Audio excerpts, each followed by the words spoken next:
Souhaite la bienvenue. Juste avant de commencer, une petite information. Cette vidéo est extraite de l'émission en direct La Ligne Rouge des hauts potentiels dans laquelle tu peux poser tes questions et obtenir une réponse personnalisée. Cette émission est diffusée en direct chaque jeudi soir à 19h, heure de Paris, 13h, heure de Montréal, dans le groupe Facebook privé des élèves de l'Université des hauts potentiels.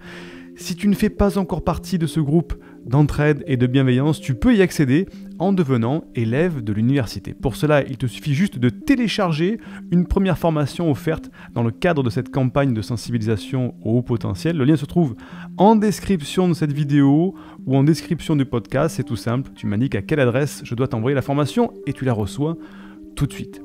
Si tu me découvres pour la première fois par l'intermédiaire de cette vidéo, eh bien je suis Siegfried C, je suis neurothérapeute spécialisé dans l'accompagnement des personnes à haut potentiel intellectuel ou émotionnel. Et j'ai fondé l'Université des hauts potentiels dans laquelle eh bien, nous les aidons à canaliser leur surefficience pour soulager un certain mal-être.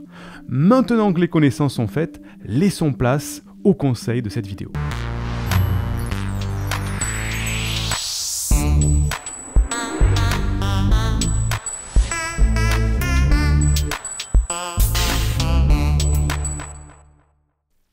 Alors, je vais prendre une nouvelle question, on va prendre le prochain commentaire. Alors, on était sur Eléa. Eléa, quel joli prénom, qui nous dit « Bonjour, s'il te plaît, si tu as le temps, j'aurais bien aimé savoir si c'est une caractéristique de HP de pouvoir ressentir ou lire les gens. C'est important car je suis confronté à ce quelque chose de très fort et j'aurais besoin d'un éclairage. Je te remercie par avance si tu réponds à mon message. Bon courage pour ce confinement, puisque le message date d'avril. Donc fin avril, donc il commence à dater, Eléa, je suis désolé. Mais alors oui, pour te répondre, Eléa, c'est une caractéristique du haut potentiel de pouvoir ressentir et lire les gens. Pourquoi ? Parce que le haut potentiel a cette forte capacité d'hyper-empathie.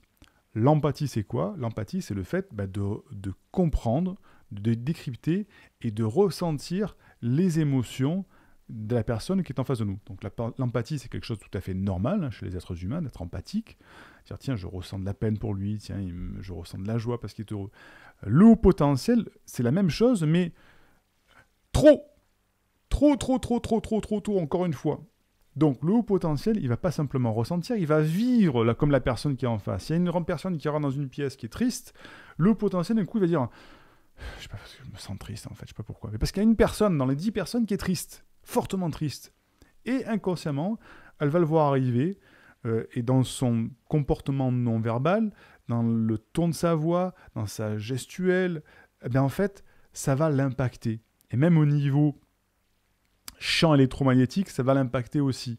Parce qu'en fait, le haut potentiel est un hyper empathique. Il a cette capacité déjà à lire le non-verbal, parce que chez lui, déjà, c'est ancré en lui neuronalement de lire les émotions. Et en plus, deuxièmement, il est devenu un athlète de haut niveau parce que c'est un moyen pour lui de survie de lire les émotions des autres. Parce que le haut potentiel, dans sa jeunesse, dans son enfance, pour se construire, pour être accepté, vu qu'il était différent à la base, il est obligé de scruter tout le comportement des autres pour essayer de leur répondre. Et dire, tiens, c'est bizarre, pour me faire accepter, est-ce qu'il est en train de m'aimer ? Est-ce que je suis en train de l'agacer ?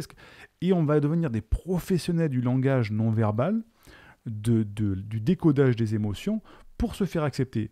Et c'est là, malheureusement, que l'on revêt le faux self, ce masque social, pour se comporter selon les désirs des autres. Et cette hyper-empathie, c'est l'effet pervers de cette hyper-empathie qui fait qu'on construit ce faux self au fur et à mesure des années. Mais en même temps, on a cette énorme capacité d'être hyper empathique et de lire les émotions, à la fois parce que neuronalement, on est comme ça, on a cette facilité à lire le non-verbal, et qu'en plus, on s'est entraîné pendant des années à lire ce non-verbal, ses émotions, le ton de la voix, etc.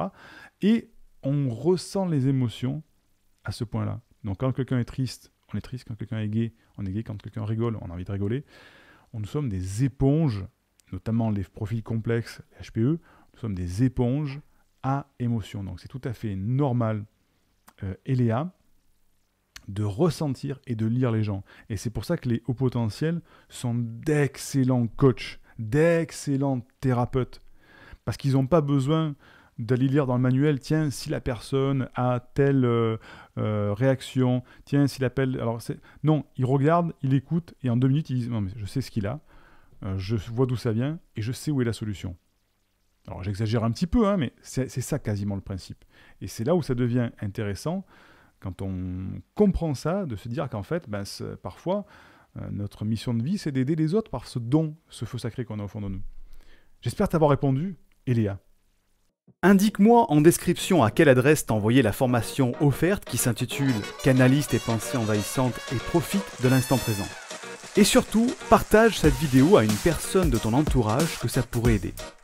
Et n'oublie pas, comme le disait Einstein, la folie c'est de faire toujours la même chose et de s'attendre à un résultat différent. Si tu veux t'épanouir avec ta douance, c'est le moment d'utiliser le bon mode d'emploi, celui qui fonctionne avec toi, et de changer pour faire de cette terre un monde meilleur.